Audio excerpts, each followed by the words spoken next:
Hai, Assalamualaikum semua. Hari ni jom kita buat ayam masak asam. Selalunya masak asam ni orang guna ikan, tapi sebenarnya ayam pun sedap juga buat masak asam. Saya gunakan 10 ketul ayam, kita perasakan dengan garam kunyit. Lepas tu kita goreng hingga masak. Lepas tu bolehlah kita angkat dan toskan. Keluarkan lebihan minyak menggoreng, kita tinggal sedikit untuk menumis. Okey, ini bahan-bahan untuk kita tumis iaitu 5 ulas bawang merah, 2 ulas bawang putih, 1 sentimeter halia dan juga 3 tangkai cili kering. Cili kering tu kita rendam dengan air panas supaya lembut. Okey, lepas tu kita tumis semua bahan-bahan ni hingga wangi dan juga tumisan nampak garing. Selepas tumisan dah nampak garing, kita masukkan 2 sudu besar sos tiram.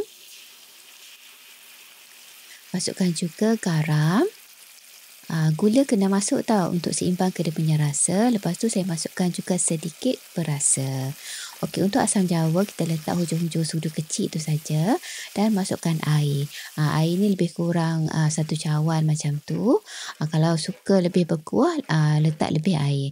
Lepas tu kita kacau dan biarkan kuah mendidih. Sebelum kita masukkan ayam ni, kita pastikan dia punya kuah tu sesedap rasa. Kalau rasa dah cukup semua dah, barulah kita masukkan ayam telah pun digoreng tadi. Kita gaul sebati ayam dengan kuah ni supaya ayam tu mesra ataupun dapat serap dia punya kuah asam tu. Sekarang kita masukkan dia punya aksesori. Saya masukkan 2 labu bawang Holland. Kalau tak ada bawang Holland, guna je lah bawang besar yang lain pun boleh. Kita gaul sebati dulu ayam dengan bawang ni hingga bawang Holland tu nampak layu.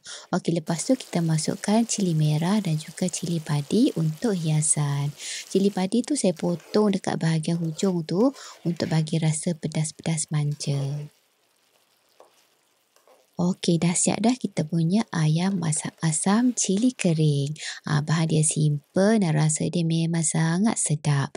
Okey, terima kasih menonton dan selamat mencuba.